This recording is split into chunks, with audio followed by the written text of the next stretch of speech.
morning and welcome to Inside Running on Tab Radio Racing and Sports. Magnificio races to the lead, getting through Waterman's Bay. Magnificio narrowly from Waterman's Bay. Our team will evaluate each race, interview leading contenders and update Tab Touch markets. But now Delicacy, here she comes. Delicacy under the 59 went to Neverland and Real Love Dark Musket. It's Delicacy against the inside. Sublime, brilliant, greatness in the cup. We trust you will enjoy this edition of Inside Running. Now, over to the team for their look at today's meeting. Fine and sunny today, 33 is what we're going for, with south to southeasterly turning southwesterly by the middle of the day, and later on toward the evening south to southwesterly. At the moment it is 22 degrees and 11 today at Ascot as we welcome the team led by Darren McAullay. Chance of doing any work this week, Cobb? Well, I'm looking forward to it because it's been a skinny, lean old week, that is for sure. Matty, good morning to you. Good morning all. And great to have your company. It has been a frustrating week for the racing industry there. In fact, only the one meeting held since last Monday, the public holiday meeting. The meetings at Pinjarra and, of course, up there in the Midwest at Geraldton. We had the Albany card yesterday. That was the first time that we've seen any thoroughbred action. And today we certainly do get some much more pleasant conditions before it starts to ramp up again during the course of the week. So where that takes us, well, no one really knows at this particular stage. Both Digby and Scotty here have been chomping on the bit all week to see a bit of racing action down in this part of the world. Good morning to both of you, but sadly this is summer and this is our future with the number of meetings that are called off exponentially, of course, with the fluctuating weather, the ongoing heat wave that we've had here. And it's just a part of racing life at the moment. Diggs, good morning. Good morning, Darren. Scotty. It's been a tough one for you too. I know that they're on earlier this week, well, last Saturday in actual fact there too. You boys downstairs, you did it pretty tough. Oh, that was tough last Saturday. That was as humid as I've ever felt on a race course, full stop. That was really uncomfortable for, I'm sure, animal and participant. I wouldn't want to have been a strapper last week. That would have been awful. It was a tough day at the office, that is for sure and certain, despite the fact that I think it was 35 degrees last week, but the humidity was extreme there, Diggs. Doesn't bother you too much, Cobb, because you're cruising around a pool somewhere on a Saturday arvo. Good morning, Darren. Scott, Matt, listeners. With a frothy in hand. Yeah, 100%. Got your 7 plus there and you're just very happy, man. Yeah, very much so. Looking forward to the 11 races today because clearly it's a busy day today and a busy day down there at Bunbury tomorrow. Yeah, it certainly will be. We've got the Ascot Mile today, of course. Bonjour, the top mare in hot form. I guess Sensational adds another level of interest as he progresses to another level today in this particular race. And I don't mind that 3-year-old clash either, Diggs and Scotty, the Bisley Workwear. That's a reasonable battle, that one early on in the piece as well. Nice to see a couple of good horses here that have had one start, one win come together and lock horns. And a couple of weeks until Magic Millions Day. So for the 2-year-olds there, a lot of horses out to earn some prize money in a race that's balloted by stake money. One more 2-year-old race next Saturday for those horses that want to try and back up off 7 days, but still a lot of water to go under the bridge for those 2-year-olds. Okay, we've got a fair bit of water to pass under this bridge too, with 11 to look at before 9 o'clock with an early start, 11:19. Good for 7 metres the rail, 33 degrees is the temperature. Almost a sense of deja vu about this meeting today, listeners, because it was on this day here that we had 12 races, the corresponding meeting last year, because of the abandonment of another meeting, and then they loaded up that particular meeting 12 months ago, so history repeats here. Okay, a lot to get through. Let's check in on race number 1, which is the Key Clean Handicap, 1,800 metres. 2 horses dominate the market there, Matt. Let's have a look at Tab Touch. And Atlantis Beach is a 250 inner point, 16 Never Sober, 265 from 3 King's Parade, out to $8 Striking Fella, 16 for Boys Light Up, 20 Ocean Ranger, Pagey's Turn at 14, 31 Rock DJ and 16 Royal Splendour. 2 in the market only, Scotty. Fair to say it's a pretty average 60 plus, no Metro to start the card. It would have been. It's a Wednesday race that's just been transferred across. It's one of those lifted and shifted from Wednesday, and I thought here it was actually a really good chance for King's Parade to continue his return to race form. He was much better going down to Albany 2 back behind Catch These Hands, and then he was pretty dominant last start, I thought, at Mount Barker. The last time he raced Atlantis Beach, who is in the market and on paper the key danger, he was beaten 2 lengths in the Grandstand Cup, and it looks like he's improved since that day. 2 lengths, 2 kilos, and the fact that he's here at Ascot where he's a 3-time winner is what was selling to me. As Kings Parade to Atlantis Beach, who is a bit of a duffer here at this track for whatever reason. Yeah, 0 from 15, and you just start to really struggle to get into him, especially with the price that you're going to be thrown out here. Yes, his form through Bonjoy is better than what anything in this race brings, but at the same time, he raced outside the handicap and he got dragged along. 3-1-4-6 for me. Kings Parade from Atlantis Beach. Striking fellas, grinding and trying hard, but he just can't win one at the moment. And Ocean Ranger, much lesser form lines, but off the 6 days, I'm very wary of Annie Kings on the quick backup. 3-1-4-6. Okay, Diggs, very few to pick from really on form in the opener. Yeah, exactly right, Darren. I thought it was either Atlantis Beach or Kings Parade who could salute here, and I actually sided up with Atlantis Beach. I'm happy to see the support for him this morning. Yes, he has struggled to win here at Ascot, but that recent run was good, and this is a huge drop in grade. Yes, he goes up the 5 kilos. Thinking that Sean O'Donnell can settle a little bit closer from that good gate today. So 1 on top from 3 Kings Parade. Very good win down there at Mount Barker. Quite arrogant, to be fair. 4 Striking Fella, and 7 Pagey's Turn. 2,200 metres back to 1,800 metres. You can expect that mare to be nice and strong late. 1, 3, 4, 7. Bracket 3 and 1 together. I've marginally got 3 ahead of number 1 Atlantis Beach for everything that you've touched upon there, Scotty. I went with 4 Striking Fella, but these are just other numbers to include there. Boys Light Ups, a horse that hasn't copped a mention there. It's a Bunbury maiden winner at 2,200 2 starts ago. Did the job okay there that day. Went to a 59 plus and got back into the field. Never got into the race. Didn't think it was that bad. It's probably a bit of a value play, but numbers only. No appeal for me. Race number 1. It's 3-1-4-5, Matt. Kings Parade from Scott, number 3, 1-4-6. Diggers with 1, Atlantis Beach, 3-4-7. Darren's gone 3, Kings Parade, 1, 4 and 5. Liberty's Insurance is race 2. Class 3 over 1,200. Comic Hero is at $3.20. 5.50 Cavallo Red. King's Advisor at 8. 7 for Caporetto. Centre Bond is at $2.80 and a point. 23 for both Don't Trust Judas and Hober Meteor. Trespassing 31. 9 is Scratch. Jaden McNaught on to 10. Real Senor at 91. Looking forward to seeing the return of both Comic Hero and Centre Bond here, Diggs. 2 horses I thought had a level of ability, certainly some quality with Comic Hero and what we've seen, certainly for this type of race. Centre Bond hasn't done a lot of racing. It's only had the 6 starts, but certainly has shown enough, and nice enough trial too, I thought, in the lead up to its return. I agree, Darren. I love the trial of Centre Bond. Scott, he's a horse who's always flashed a great deal of ability. Can get a bit warm in the yard pre-race, but off the back of that trial, expecting he'd be very competitive in this race. He's one of mine, Centre Bond. I've got a big opinion of him. I think he still needs to sort of iron out a few issues that he's got. He doesn't really want to go straight. He doesn't seem to like being in and amongst other horses, but he's got undeniable talent. The thing that struck me about this race is if you're looking at Centre Bond, you're looking at Comic Hero, you're looking at Cavallo Red, the top 3 in the market, they're all back markers. So you're going to need a race to be run to suit. And the way that I normally approach those races, if you've got a lot of percentage in the market all in one spot in a negative sense, being back in the field, I'm happy enough to spec on King of Viso here, a leader at the other end of the field. You're going to stay out of trouble. They'll be charging home late and they may well run straight on past him. But it's the price that's got me. He's almost out to $10 now. He was good first up off the back of a really nice trial. I mean, he beat Allgrunt in the trial. He led in a Class 5 first up. It took our mate Archie to run him down, who's since run second to Memory Parade. Got no issues with the form.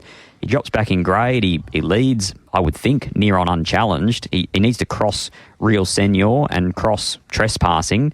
Should be able to do that. And then from there, he's out in front and rolling. So I'm going to go a different way here with 3 King Adviso. Comic Hero's got all the form lines there. The 1 length off Miss Flirtatious and Keep Attacking, that really does stand out for a Class 3. 2 Cavallo Red, well, he split Lon's Delight and Memory Parade first up when he sat 3 wide the trip and kept coming. And 5 Centre Bond, 1,200 metres first up. Nice starting point for him, but he does tend to get back. 3-1-2-5. I was going to spec the leader. Okay, so it's about $8 there currently on Tab Touch at the moment, King Adviso.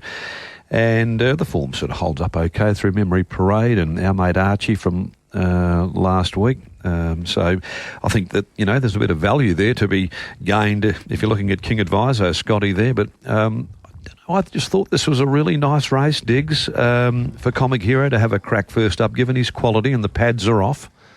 Oh, look, yeah. No trial? No, 60 kilos, small field. He comes in one with a scratching of Never the Twain, but I thought Centrebond trialled up particularly well, and I think he's a horse who, if he has a good run at it, you'd like to think with a little bit of maturity, more mentally than physically, he can go through his grades. Therefore, I'm really, really keen him today. 5, Centrebond on top from 2. Cavallo Red, good the other day.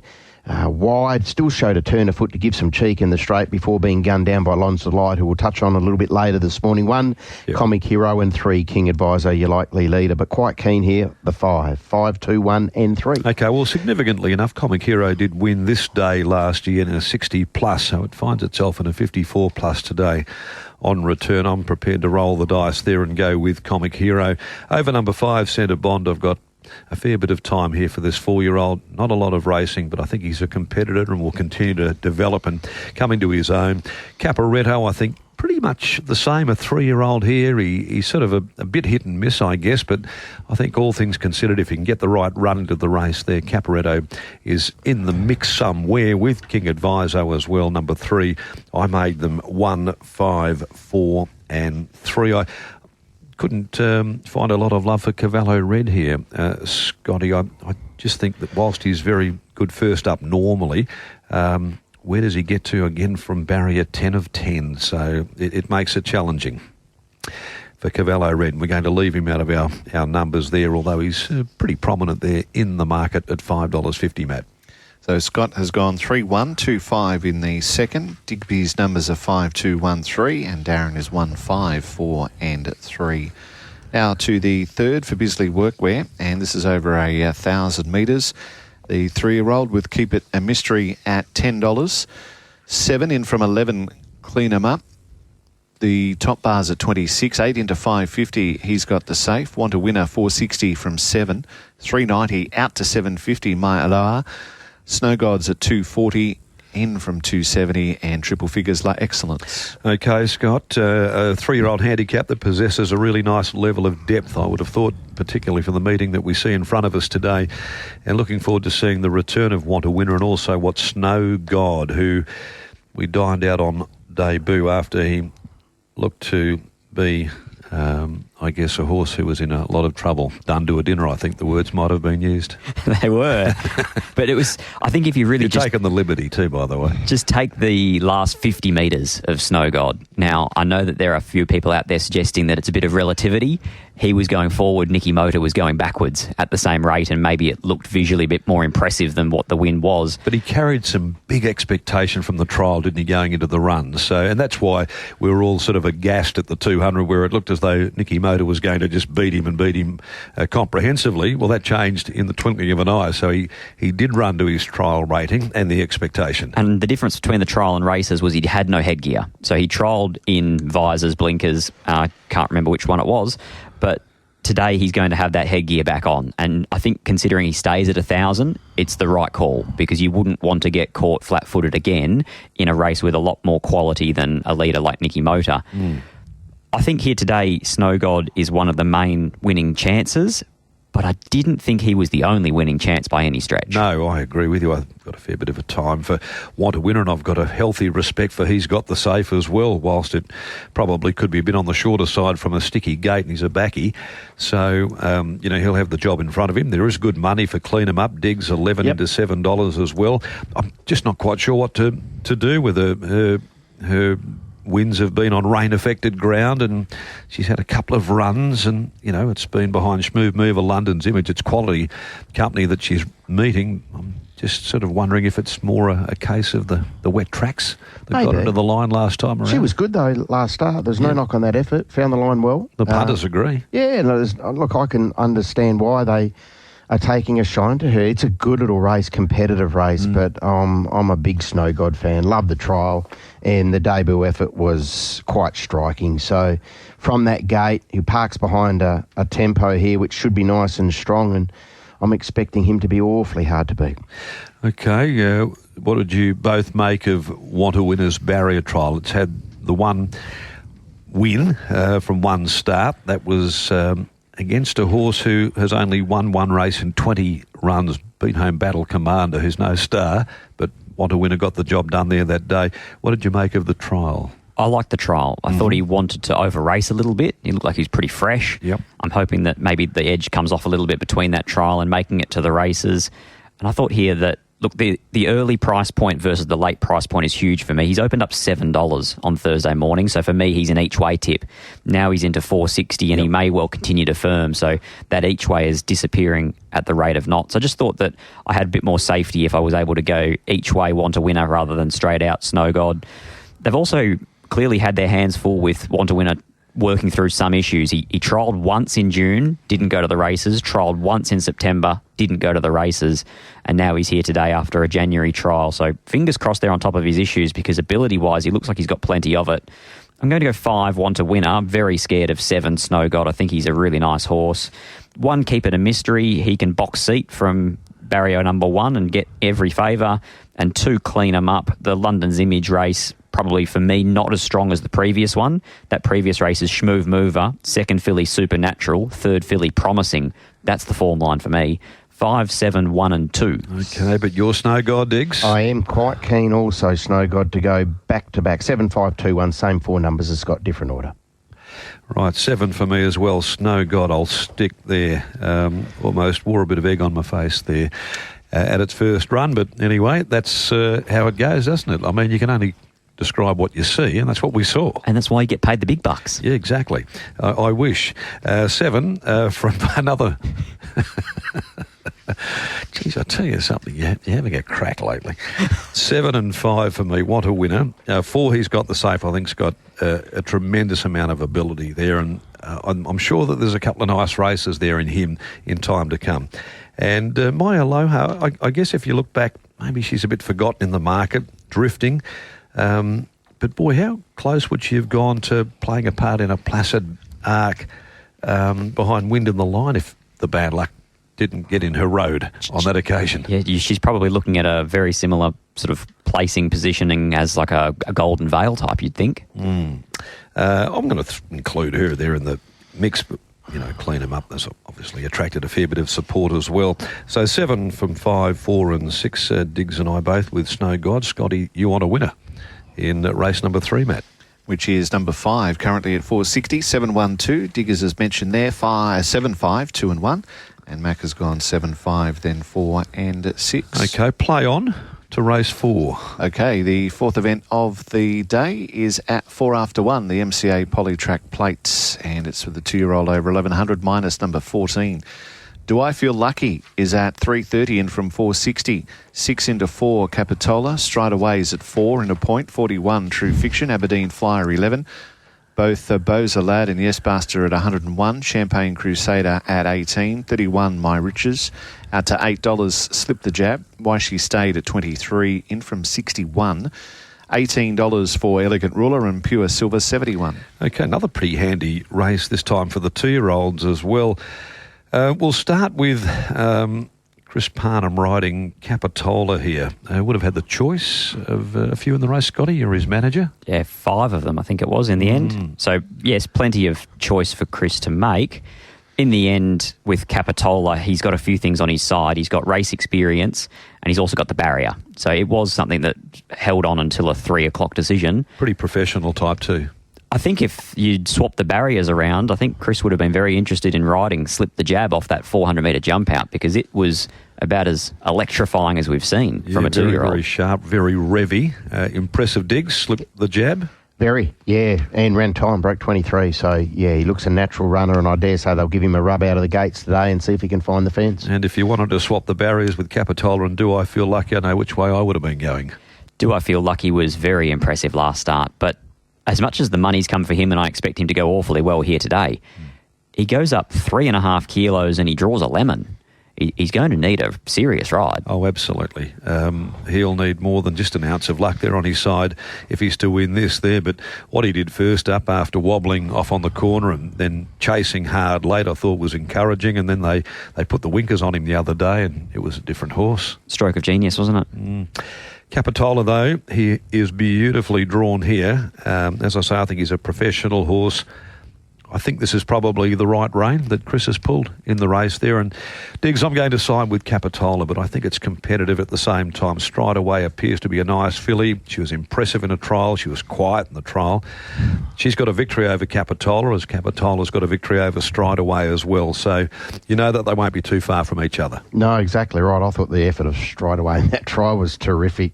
The time wasn't flash, but she was in second gear throughout, and she's come up with a gate. Neville Parnham could have trialled her on Tuesday down there at Pinjarra, elects to go here today, and from that good gate, I'm expecting she will sit handy, and she'll be very, very competitive, Scott. I like her Stride Away. I thought this race actually really set up quite nicely for her. 3 Stride Away I'll put on top, 2 Capitola, 1 Do I Feel Lucky, and I will include the exceptionally speedy Slip the Jab, number 10. 3, 2, 1 and 10 for me. Okay, very similar numbers to mine here, Diggs. Copy and paste, 3, 2, 1, 10. I'll be 2 Capitola from 3 Stride Away, 1 Do I Feel Lucky, and 10 Slip the Jab. Matt? So the selections from Scott are 3, 2, 1, 10. Bracket those with Diggers as well. And Darren is 2, 3, 1 and 10 in race number 4. Let's take a break. We'll be back with more of Inside Running on this Saturday morning, previewing a huge 11-event card on Ascot Mile Day.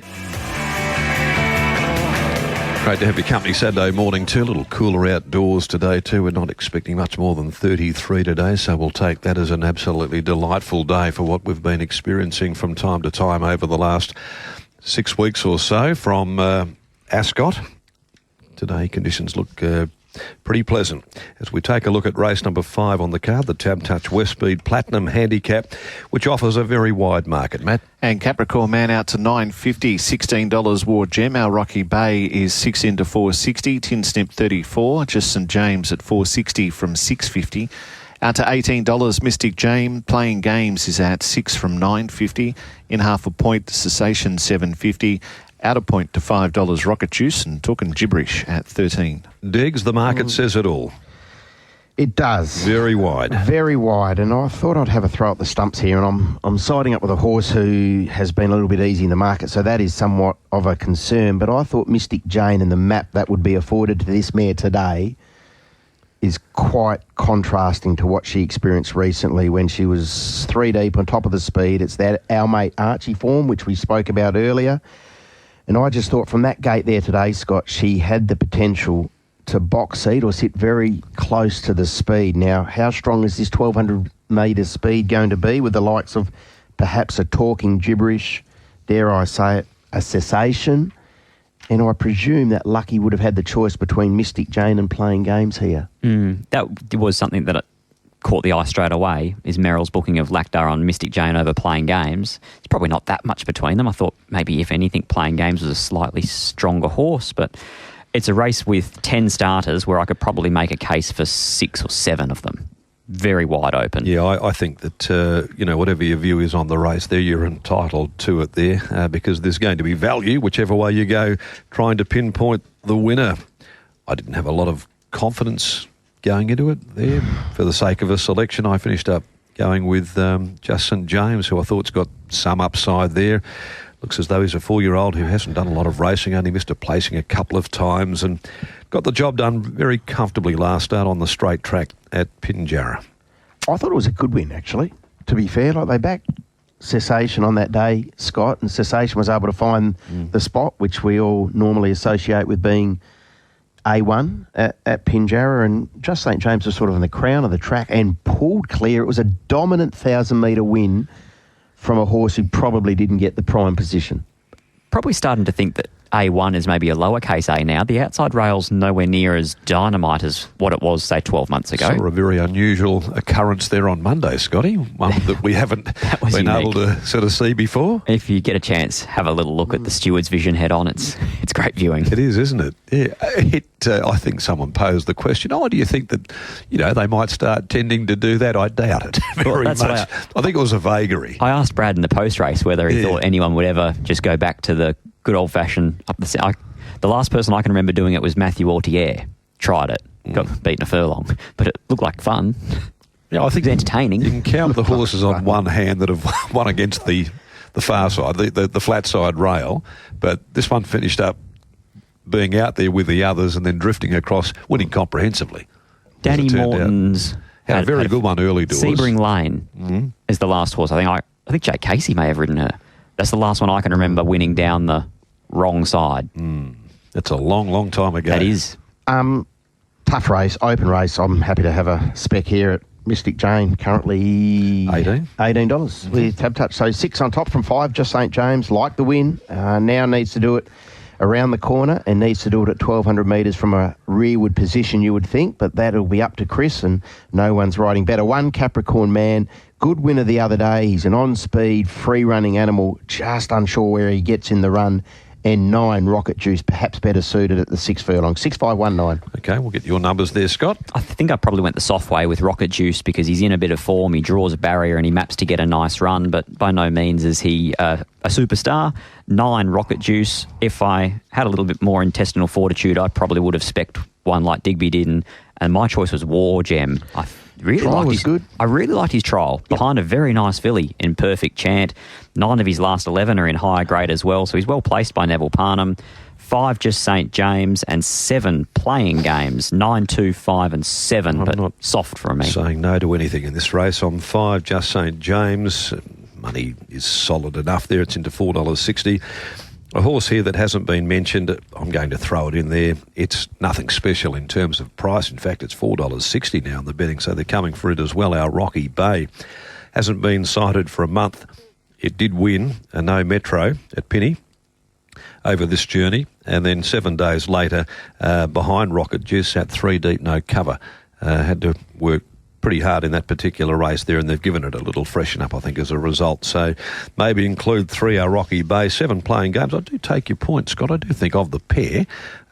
It, to me at least, appeals as though she has a bit more strength and she's maybe a bit more robust than Mystic Jane is. So I'm going to include her, and then 9 Rocket Juice as well in the mix. But 5, 3, 7 and 9, as the market would indicate here, I think the opinions are well divided. Rocket Juice from Scott, number 9, to beat 257. Digby with 6, and that is Mystic Jane, 5, 1 and 9. Darren's gone 5, just St. James, 3, 7 and 9. Looking now to race number 6. This is at 19 after 2 for Peter's Investments over the 2200. Flower in the wind at $20. $4.20 for Rocking Society. Rudyard's at 19. 15 We Rate You. Alaskan is at $4.80 from 6. $11 Romeo. Stormageddon at $2.60 in from 3. 19 Flash Paddy. 81 God's Garden. 21 into 10 for Icebergs. Okay, well, I think for those that might have had a investment on Stormageddon last start, they'll still be having counselling after what unravelled there that particular day in the race that was won by Noteworthy.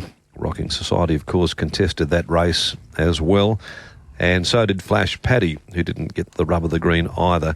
But Stormageddon was dreadfully unlucky. Take us through what was a nightmare for those that backed the horse. Well, I think that's the perfect summation. It was a nightmare for Clint Johnston-Porter, for anyone that was on Stormageddon. CJP did nothing wrong. He lobbed into a really nice spot. It just, the way the race unfolded, there was mid-race move after mid-race move, and he got shuffled further and further back to the point where at the top of the home straight, he's last and in a horrible spot.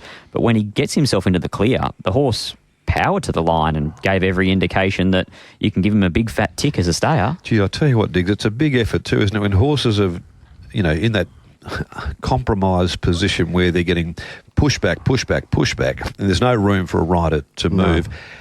All of a sudden they lose their momentum, they lose their rhythm, they don't have any flow, and then they've got to pick up and go again.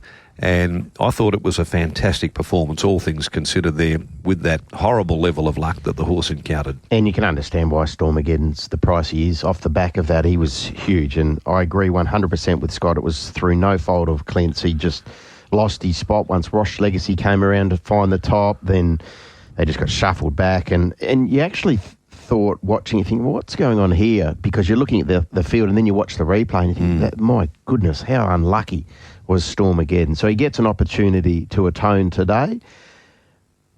He's short enough for mine. And when you think Rocking Society did a pretty good job the other day under 60, not flush, but left wide from about the 800 or 900 metre mark on speed, which is the way that he does his racing. I thought he was very, very brave as well. There was a bit of a red flag in the market, Scotty, there, wasn't it, with Rocking Society, because he couldn't find a friend in the betting despite his very good form going into the race. There was something that they knew. It's probably more prevalent, I find, in staying races than any other race. The market is extremely sharp in the stayers, and in that event, the market, had no love for Rocking Society and all love for Stormageddon. And I think as much as the result didn't go that way, you can watch back in hindsight and say... It should have. It was pretty sharp. Absolutely. I've got to stick with Stormageddon here as well over Rocking Society.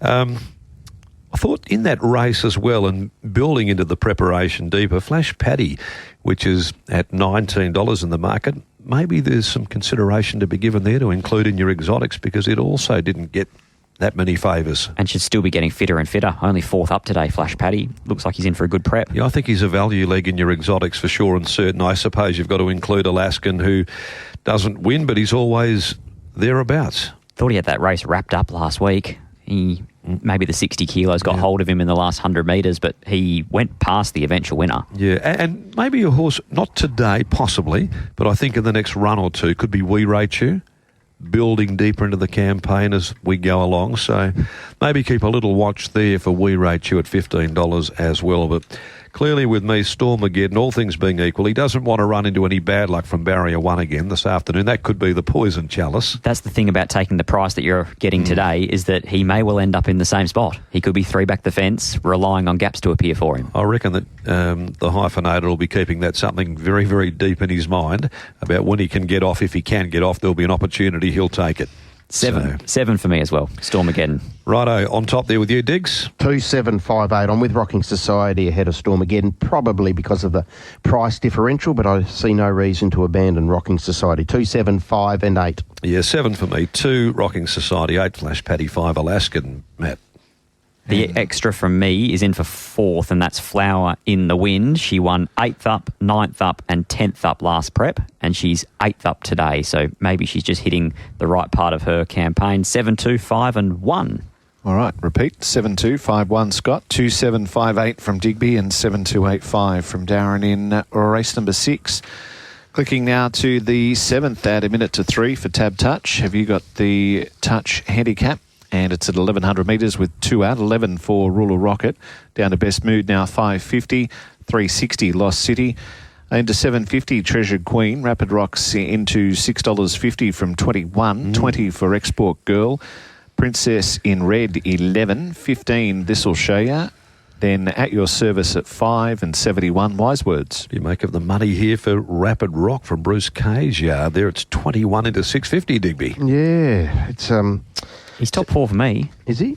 He's in my top 4. Yep. Well, he gets the gate today, doesn't he? That's the thing. He had to work hard the other day to come across, and we saw that run prior down there at Pinjarra when he was attacked and actually kept finding. It was a very, very sound effort. I can understand why there has been support, because you get Sean O'Donnell on, you get a gate from which to operate with, and I thought this was a tricky little race to work through, to be brutally honest. I agree. I've got no tremendous level of conviction in terms of the race. I finished up siding with the filly, the Yes filly, and At Your Service, dropping back onto the limit. And I think, given the fact that, and I know this has been discussed a bit too in the last week or two, that the form through that all grunt race is form that has held up. It has been franked, and maybe from a favourable enough draw, dropping back to 54, she's a winnable chance in a race where there's a few. It's been franked in lower grades, but Thermosphere Lab was impressive. Only Eyes for Us was impressive, and I mean, he was only half a length off victory, but at the top of the straight, Kamikaze Shooter looked like he was going to win at Bunbury as well. So I know it's Class 1 form coming up into a grad, but they get weight relief, these horses. I'm talking about both At Your Service and Rapid Rock. I thought they were both legitimate chances in what I thought was a moderate graduation. I'm going to go with the Yes filly as well in At Your Service, down to the minimum. Should get the right run from a nice draw. 4 Lost City. She's a sharp enough mare. She goes well fresh. She trialled nicely.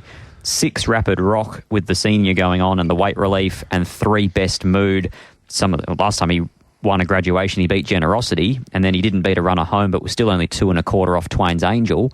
I just don't know where he gets to. That's my issue with him. 10, 4, 6 and 3. Yeah, jury out there with me, best mood, but certainly agree with you in regards to At Your Service. Diggs, how do you see this? Well, I actually settled on the toppy here. I thought the effort in 64 plus grade from Ruler Rocket was quite sound. Very good run. Had to do some work. Yeah. Now, it's a tricky gate again today, but he went around at a big quote, comes back in grade today and carries the same weight after the claim of Braden Garth. So one each way, Ruler Rocket on top from 3, best mood.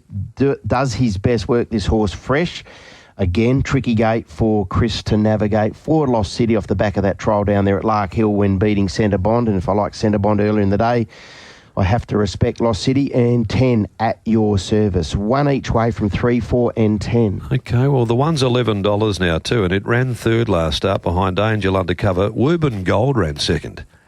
So you'd have to think that if you pitch those two into this race, what price would they be? Correct. So Ruler Rocket, it's only the gate here that probably turned me off a little from Ruler Rocket's opportunity to win this. So over 1,100 anyway. So I had to just lower it down the order slightly. I'm with number 10 At Your Service over 4 Lost City. We'll get a guide through Centre Bond if it goes well earlier. I think it gives us a level of confidence in regards to Lost City. And Ruler Rocket, conceivably a great winning chance as well. Rapid Rock, I'm following the money trail in also, Scott, that you've got it in your top 4. I've got it in mine as well, and the market agreed. 21 into 650. It's the big go. 10, 4, 1 and 6. Scott is 10. That's 4, 6, 3 for the minor. Digby with 1, ahead of 3, then 4 and 10. And Mac has gone 10 over 4, 1 and 6. All right, we might take another break here on Inside Running. Stay with us. Scott Embry, Digby Beacham, ready to punch our way through the quaddie legs coming up, which gets underway with the Petaluma Handicap. We'll look at the last 4 races after this break. Okay, I've just got to interrupt the conversation that's unfolding here. Solving world's problems. In the commercial break there. We've all got a view, haven't we, about this period of the year with these meetings that are in jeopardy because of the hot weather, Diggs. I don't think we need to further it right at the moment. It can only but stir the ire of those above us. Say something. You're normally good at saying everything. Now you're saying nothing. Yeah, I like my job. Very quiet now. Yes. Yeah, he's been silenced. Yeah. All right, well, whilst he contemplates his views, let's have a look at the market for race 8, the Petaluma Handicap. Thank you, Matt. First leg of the quaddie into $5 from 9 Boab Boy. Bleecker Street's at 13, out to $7.50. Great Demon on patrol at 11. 13 into $9.50. Sky Talker. Chino La Diva 11. It did open at 5. 380 into 265. Prince of Santos. Belgiani at 21. Out to 9.50 from 460. High Commission 81. El Giro de Mondo and 51 for Knock One Back. Okay. Rip off the gaffer tape now and you can have something to say about race 8. I'm not convinced in this race. I don't know. I there's been good money here, Scott, for the likely leader, that being the top weight Boab Boy off a sound return, now out to 1,500. I thought it was a solid return, Yes. especially considering it turned into a swoopers affair. First run for Simon Miller, that was. And probably considering the back end of his career with Brett Pope, the 1,200 metres was on the shorter side for what looks like his preferred distance range. Should lob into a beautiful spot here today. You were taken with Prince of Santos clearly at Pinjarra in the Class 1. I thought it was hard not to be. Even his trial, he trialled super behind Brazen Beard. And when the gap appeared the other day, he had no momentum at that stage, but he burst through and put a spacing on them really impressively. Yeah, and the second horse did have the momentum. So it was a really good performance. Great opportunity. Good to see Austin Galati with a great winning chance here. I know we've touched upon Austin as an example when we were discussing apprentices a week or so ago. But it's great that he's got an opportunity here with Summer Dixon to get on a horse who's a really live winning chance. I think he's given a good push, Austin, because he could have had a full book down there at Esperance and he's elected to stay in town to ride Prince of Santos. I think it's huge, the fact that he's done that. It just shows that he thinks this horse is a legitimate chance for him to kick home a Saturday winner, as opposed to the normal 2 or 3 that he rides week in, week out in the country. What about the horse here who will relish dropping back to 54.5 in this race, Sky Talker? How do you see it? Where do you see it to a horse that's got ability, as we know, but he's only won 1 out of 11 so far? Promises a lot. Want to see him deliver. I think the struggle for poor Indy Wynerd is that he's copped a metro rating of a 64. So he goes to Class 1s and gets 61. If she goes to Class 3, more often than not, that's probably still going to lob you as top weight. So she may still get 60 kilos going to a Class 3, so you don't achieve anything there either. I think this is the right move to go to a grad. Okay. Let's nail this down here too. And the other point to probably raise here is the Winkers going on to Great Demon, who I was bullish about first up. Went okay, but probably not suited by the muddling pace, or is the jury out? No, I thought it was a solid enough run. The overall time was almost 5 lengths slower than average, so he never got a flow into it. He was just caught in behind runners and couldn't build, and I think he's a wide barrier rather than an inside barrier horse. He's probably also a Brad Parnham horse. 7, 1, 3 and 6, Prince of Santos I was taken with his win. Boab Boy lobs into a beautiful spot. Great Demon, Winkers on, Brad back, and 6, Chino Ladiva. I mean, this mare, if you took away her previous 7 or 8 runs, you would say, well, she's a massive chance in this. $4.80 out to $11. The market says no thank you. Correct. I'm not sure why it's quite so aggressive against her, because she gets a similar run to what she enjoyed last start when she went within a nostril of beating a handy mare in Sunlit Fresco. Yeah. 7, 1, 3 and 6. Not quite sure. Maybe it's the 1,500. It's hard to say.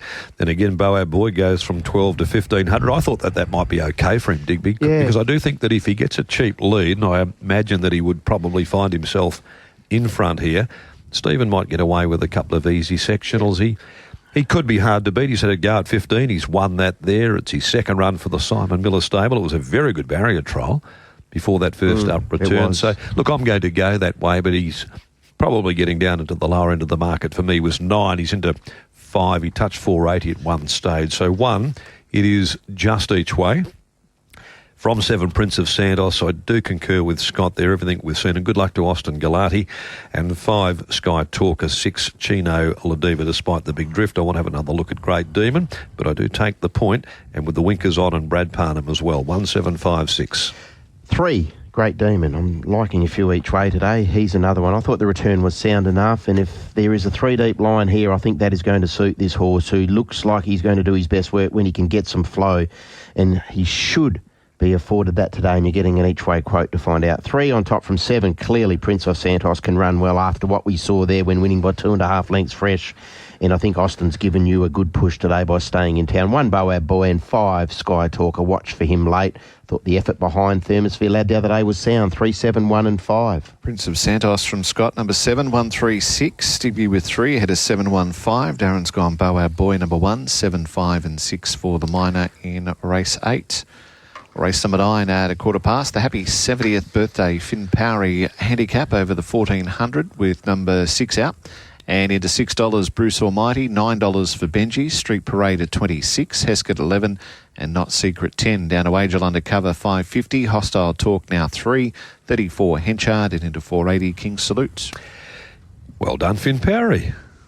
Not quite sure where he'd be listening in from today. I think the last time I had some correspondence from Finny could have been somewhere in Saudi Arabia, possibly. He's been around the world, globe-trotting steward, and former chairman, of course, for many, many years of racing here at the Stewards Panel in WA, but he's been in a lot of jurisdictions internationally, Finn, so congratulations and well done on reaching another milestone, 70, and being recognised today with the running of race number 9, where Diggs Hostile Talk is going for 3 straight. And he looks to be very progressive, doesn't he? He was very good on New Year's Day. Now, was he suited by cracking time doing what he did? Absolutely he was. But then he went to 66 plus company the other day, Scott, and he took care of his opposition with a touch of arrogance, I thought. It was a very impressive win from a horse who looks to be trending the right way. And when Grant and Alanas start to win, they just keep winning. Sensational, perfect example of that.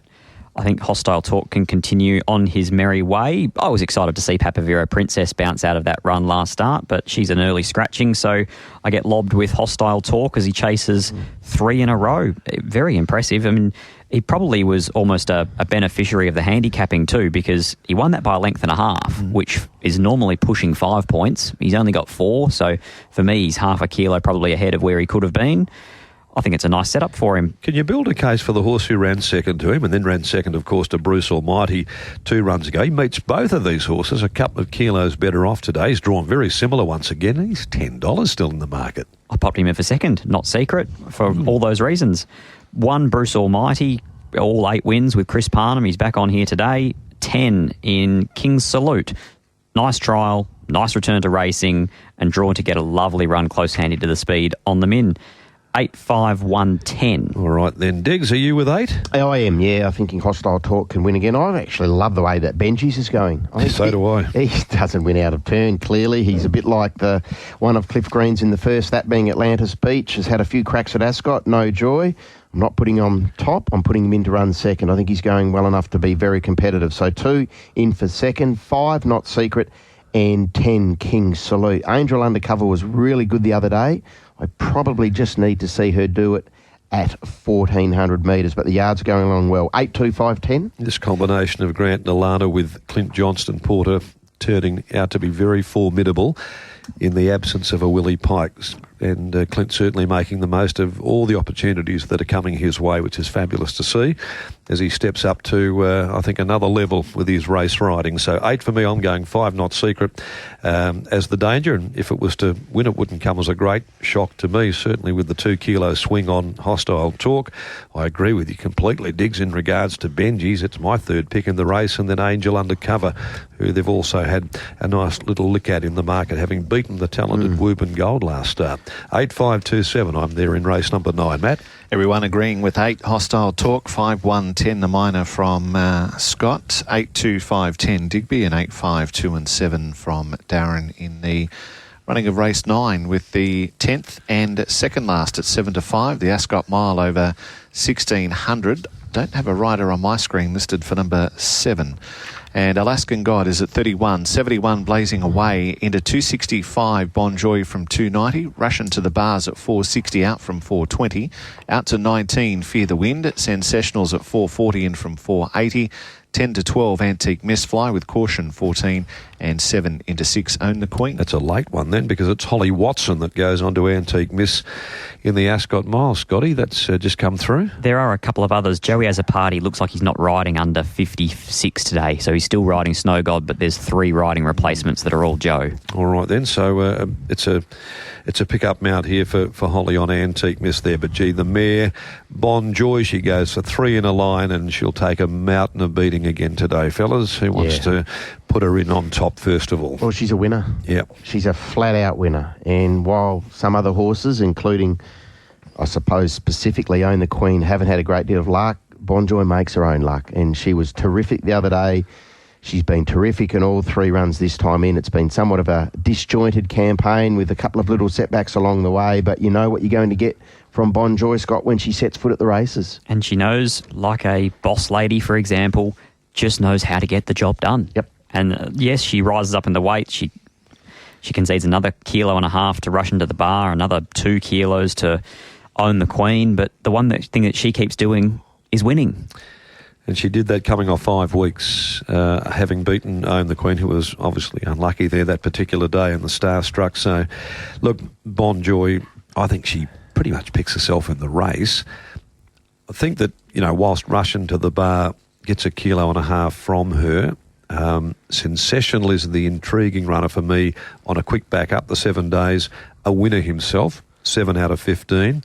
Goes very well, but this is another grade. This is a higher level for Sensational, but he's got a phenomenal record here. 7 goes 5 wins at the mile.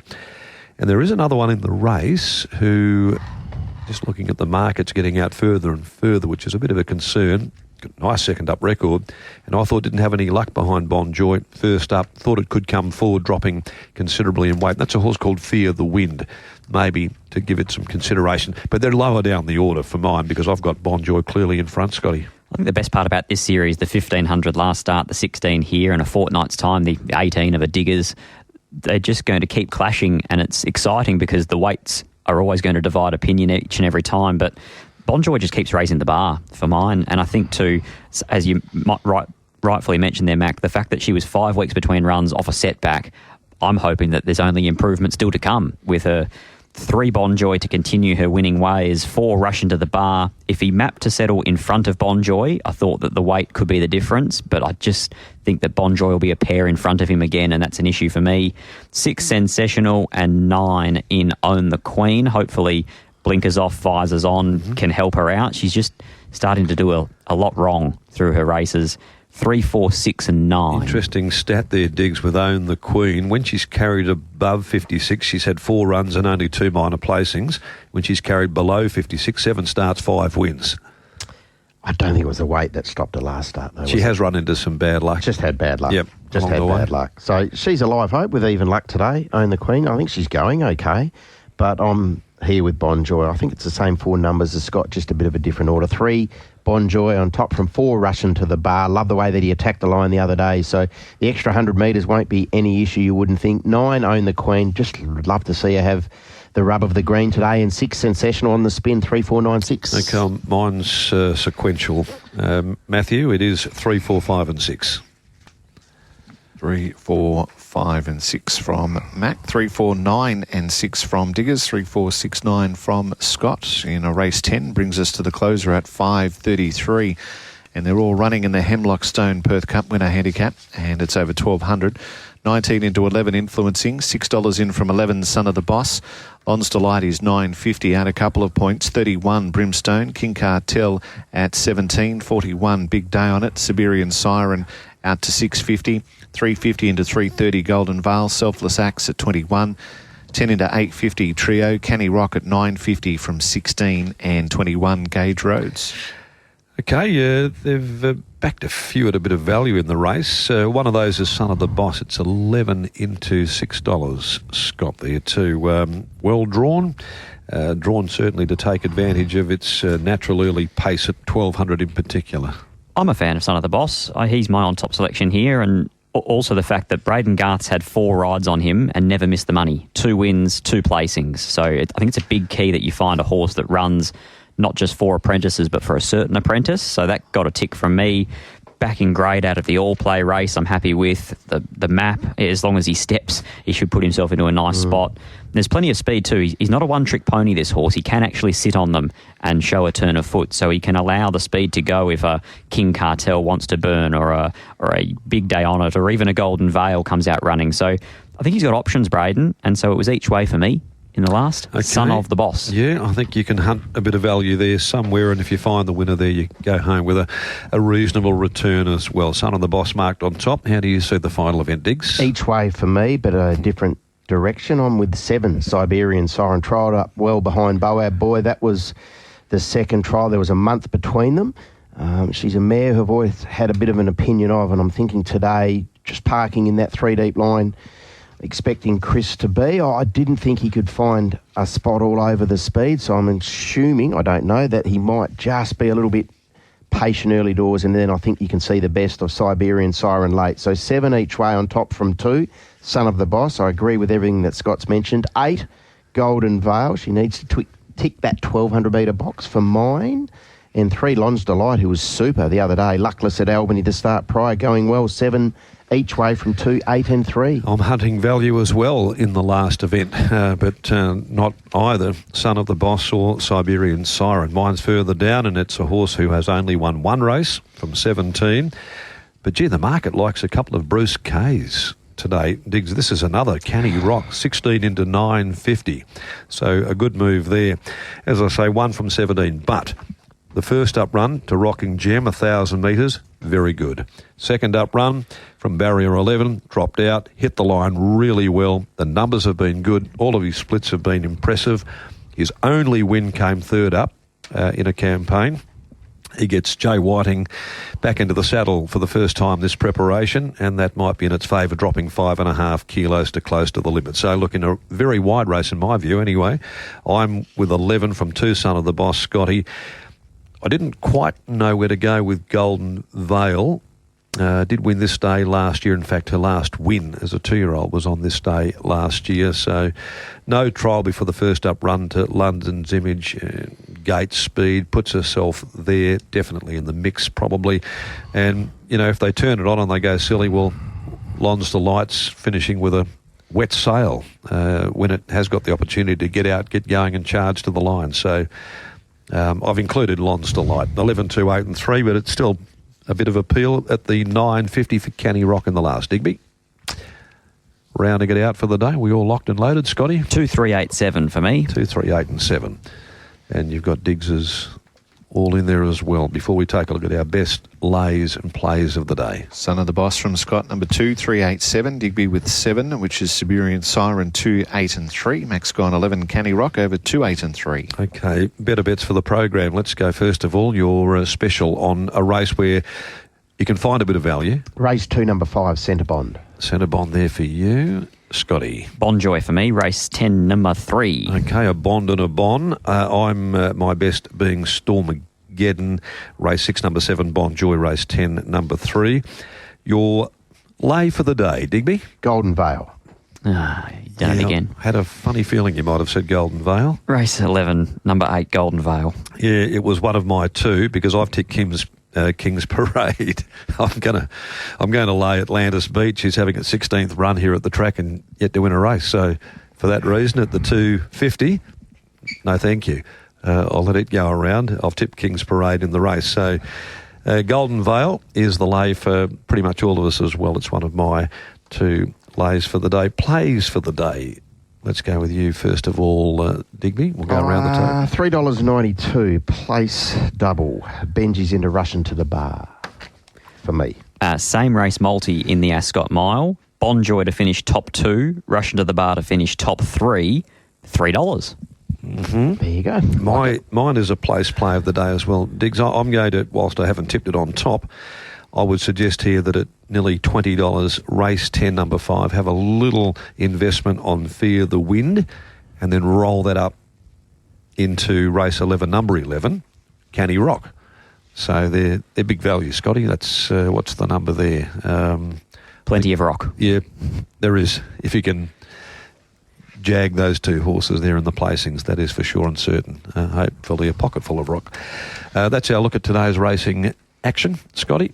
We better get going and hightail it. We've got the first event at 11:19 this morning. They'll be in the yard in 2 hours. Okay, and so will you be as well. And Matty French will be out there with us today doing Esperance. Esperance as well. Okay, big coverage there on 7+. And we'll be joining you pre-post race as well as Michael Heaton from down there in the yard today. And well done to Tessa yesterday. Did her first hosting on 7+ down at Albany, and she'll be off to Geraldton next week as well. We love her work. Tess Daly too. She's been a fantastic and a very valuable addition to our coverage of racing here in this state. Diggs, have a great day, whatever you might be doing. No doubt inspecting more and more yearlings as we count down towards Magic Millions. Looking forward to it, Darren. Have a great day. You too. Thanks indeed, Matt McDermott, for steering the ship once again, and thank you for your company as well. As Scotty has mentioned, they'll be in the yard parading less than 2 hours away, and we look forward to your company then with an update trackside.